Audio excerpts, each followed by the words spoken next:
That sound you just heard of children greeting the teacher is not just a school ritual. For many of us, it is a memory that lives somewhere deep inside. It followed us through years of schooling, from one classroom to another, from short uniforms to longer timetables, from childhood into something more grown up. For most of us, this greeting never really stopped. School kept growing for us. But while standing in villages like Vijayawadi, Chiravali, and tribal hamlets around them in Panvel Taluka, I realized something that stayed with me long. In some places, the sound doesn't really travel very far. It feels hard to believe, right? Especially when we live around schools, colleges, and the assumption that education is always available. But it is true. Here, children stop greeting teachers after the fourth standard, sometimes after the 12th, if lucky. Not because they stop dreaming, but because schools simply ends. Here, classrooms quietly turns into farms.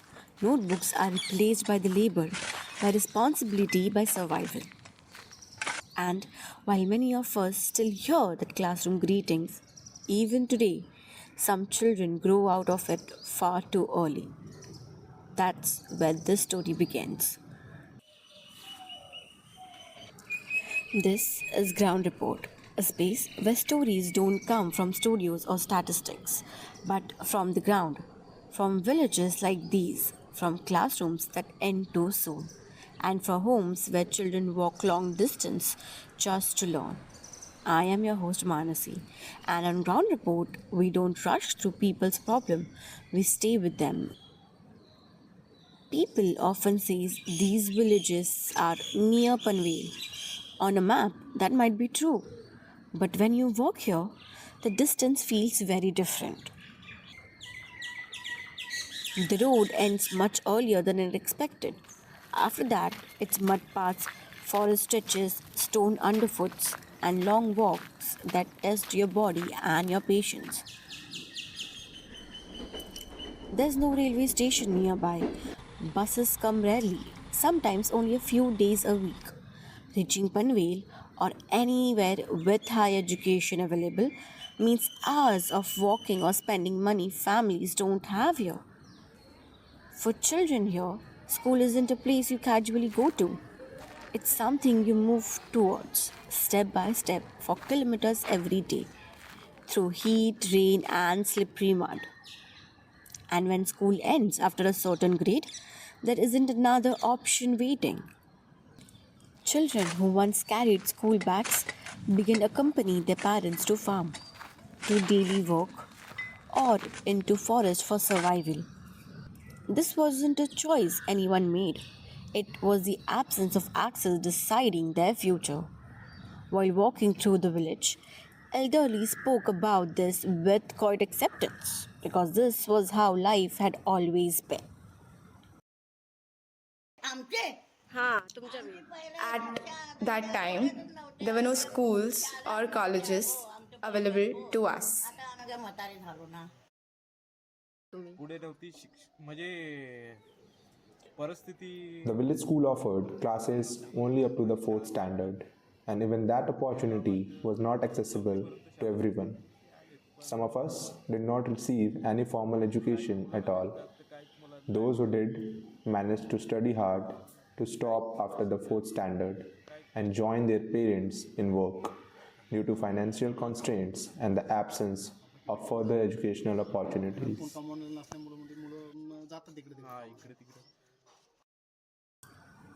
For generations, this felt normal. Children simply followed the path their parents walked, never imagining that learning could continue beyond the village boundary. What makes this reality even harder to accept is how close Mumbai actually is. The city feels near, opportunity seems almost visible. Yet, for these children, education remains distant. Travel costs money. School takes time away from daily wages. Walking 10 or 12 kilometers every day is not just tiring, It's unsafe, especially during monsoon. Here, finishing the 12th standard is not seen as basic education. It becomes the highest point most children can realistically reach. Around 30 years ago, something shifted quietly. Two high schools, Vajay High School and Neri High School, were started. For the first time, education extended beyond the 4th standard. In the early days, only about 15 students came. Teachers didn't wait for children to arrive at the classroom. They walked into villages. They sat with the parents. They explained again and again why school mattered. Principal of Faji High School remembered those early years, the fear, the uncertainty, and he told me, सुरुवातीला प्रामुख्यानं शाळेचं पटसंख्या वाढवण्यामध्ये In the beginning, it was very difficult for us to bring more Adivasi students into the school. Even today, there are several Adivasi villages that remain disconnected from formal education and are not linked to our schools at all. Reaching these villages is often challenging as distance and lack of proper transport make daily travel exhausting for students. We continue to struggle against deep rooted stereotypes about Adivasi communities, especially for girls. Many parents remain hesitant. पालक काही ठिकाणचे आदिवासी क्षेत्रामधील पालक during those early days, I also spoke to first Adivasi student who enrolled when the high school started. He described what it was like to be the only Adivasi boy in school at that time. या शाळेचा मी पहिला विद्यार्थी आणि I was the first student of this school. When I reached the 8th standard, we did not have proper classrooms, so our lessons were held in someone else's house or in nearby temples. That's how we attended classes in those days. When the high school first began, I was the first Adivasi boy studying there. Most of my friends did not come to school because their families could not afford it. For many Adivasi families, even arranging daily meals was a challenge, and education felt like a distant dream.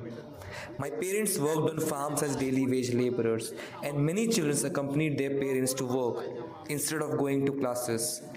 Because of these circumstances, I was able to study only up to the 10th standard. तेवढं तरी शिकलो. आपल्या इथे शाळा असल्यामुळे मी शिकलो, नाहीतर मग मी पण नसतो शिकलो. School felt like a luxury. That's why his education stopped at the 10th standard. Today, more than 500 plus students come here every day. But classrooms are still limited. Many sit on the floor, pressed together trying to listen. Space run out. Hope doesn't. Children continue walking long distance through heat and rain because once education enters a life, it becomes hard to let go. Still, many children remain outside this change. Only 2 schools serves nearly 20 tribal villages. Distance, money, and long-held beliefs continues to block the way.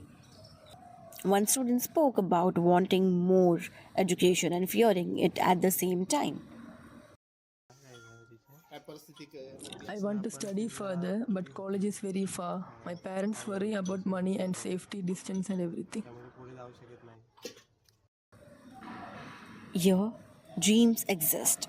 They just carry a lot of weight.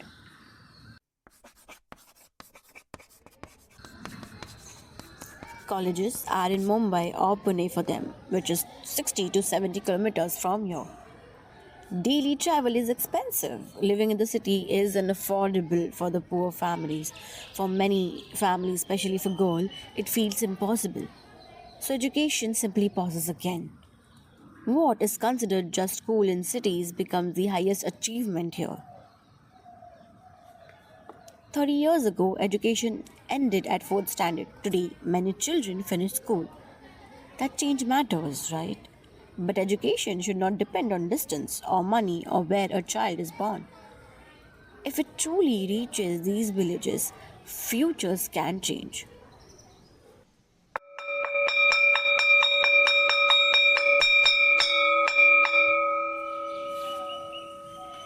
This was Ground Report, and I am your host Manasi. You were staying with Voices from the Ground.